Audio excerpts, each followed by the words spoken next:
Today we're here to talk about what to expect after tonsillectomy and adenoidectomy. In another segment we covered the reasons to proceed with tonsillectomy and adenoidectomy, and most parents want to know, what do I expect? So let's talk about things. First of all, pain after tonsillectomy can be variable. Some children do fine, some children have severe pain. So we can expect that your child will be somewhere in the middle of that. Often after tonsillectomy, the first couple of days are not rough because inflammation really hasn't set in yet. We are removing the tonsils from this area here and leaving the exposed muscles of swallowing, and those will later heal over with a covering of mucous membrane. Until that happens, they're vulnerable and tender, of course, and that's what leads to the pain. You can expect ear pain as well because the nerve to the tonsil is the same as the nerve to the ear.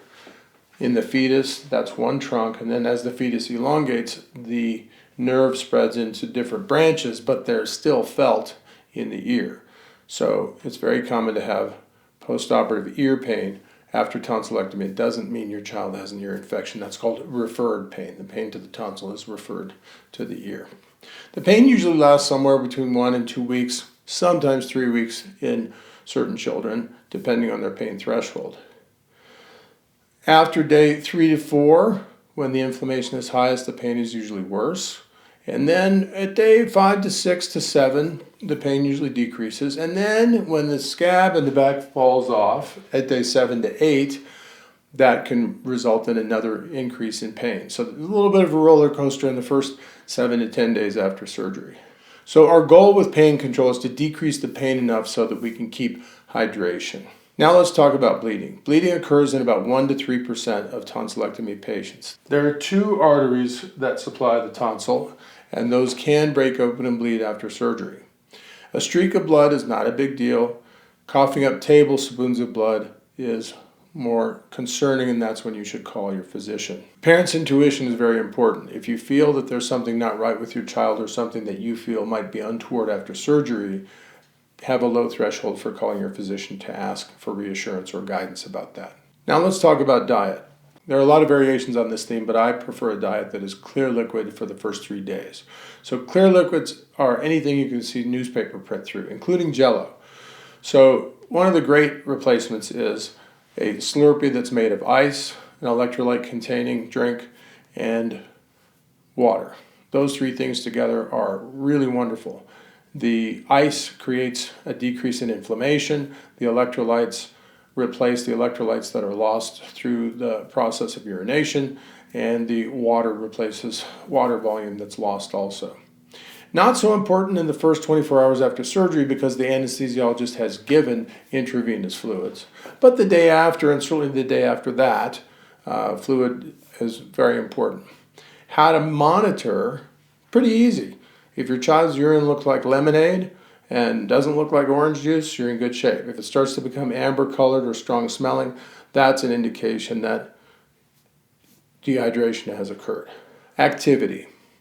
We want this somewhere between bedridden and playing with the neighbor kids. So usually quiet play within the house is good, and you and your child can gauge how they feel. Returning to normal activities too early can lead to fatigue and complications that we don't want to have. So we really want to have the child go back to school 100% or back to activities 100%. And that's usually a 7 to 14 day process. Fever. It's very common to have a low-grade fever after surgery. 101, 102. If there is severe fever, 103, associated with other symptoms, any shortness of breath or severe cough, that's the time to call your doctor about the increase in temperature. So it's not unusual to have a low-grade temp or even a low-grade fever because of the inflammation from surgery. That is not a cause for concern unless it's associated with other symptoms. Complications. Take back to the operating room for bleeding occurs in about 1 to 3% of tonsillectomy patients. It's usually a bump in the road, not what you want to have, but it does happen. Usually a brief general anesthetic, cauterization of the blood vessel, and usually the child can go home that same day. Dehydration is actually the most common complication, and that is the most easily treated. We get into the emergency room, get intravenous fluids, get over the hump, and usually that will take care of it. Sometimes steroids are used afterwards, liquid steroids for children, that decrease inflammation. And so if we have to use those to get you over the hump, we'll do that. And usually within 2 weeks, you're happy you had your tonsillectomy or tonsillectomy and adenoidectomy, and it's behind you, and your future is going to be free of worry about your tonsils and adenoids.